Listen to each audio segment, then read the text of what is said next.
Hello, Michael. Thank you for sending in that question about how to jump to a specific step in the middle of a process of a walkthrough. So I figured it might be easier if I just shared a quick video with you to show you the process of how to set up that jump to step. So here, just to I guess show you what the process that I actually outlined here. It's for a website, CRM, a small business CRM called Insightly. But the process is pretty simple. I wanted to create a walkthrough to have the user sign up for a free trial. So just to show you actually what the process is going to look like. So here, this is the home page. You click on sign up for a free trial over here. This actually brings you to the pricing page. And then you can click on sign up for a free trial again. And then on this page that's going to appear, this is where you put in all of your information. Okay, so I actually already have designed a walkthrough for that process. So you can see over here, it's first click on this, the sign up free trial. That's this button. And then if you actually do that, so on and so forth. But so now let's just say, for example, what you would like to do. Let's say a user has already reached this page, but he needs a little bit of help. So to show you what it would look like without having the jump to step, to have that super step in place, um, let's just see what would happen if you generate the preview.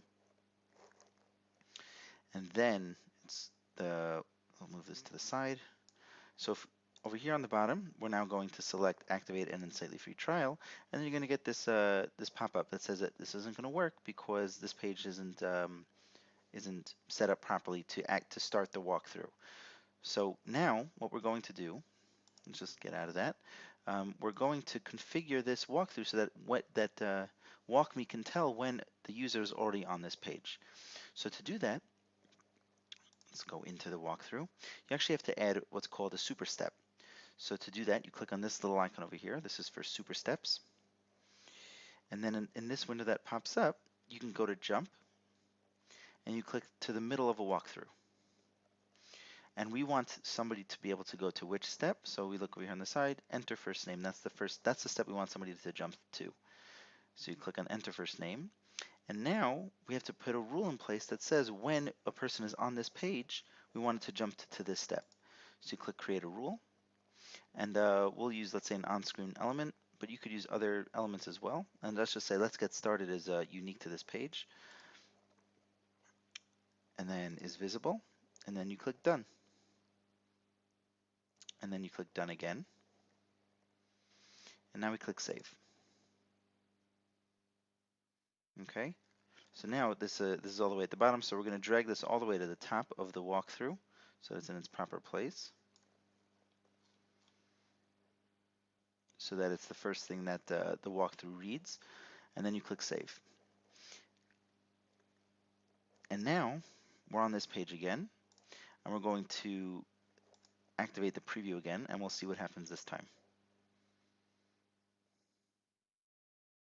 We're just going to wait for this to pop up. Activate an Insightly free trial, and you see it starts with the proper step accordingly. Okay, so and you can do that for as many steps as you wish. So if you have multiple pages, let's say within Insightly, so you can get to this let's get started page from different places within the insightly.com, all the different web pages that they have. So you can do that from each one of those pages, always jumping to this page and so on and so forth. There's no limit to how many jump to the middles of a walkthrough you can put into one walkthrough steps. So again, it's the super step, and then you add to jump to the middle of a walkthrough, and then you configure it accordingly. I'm going to send you documentation as well, so I hope that with those two things, that should be able to answer your question. Obviously, let me know if you do have any more questions. We'll be happy to help. Thanks again, Michael.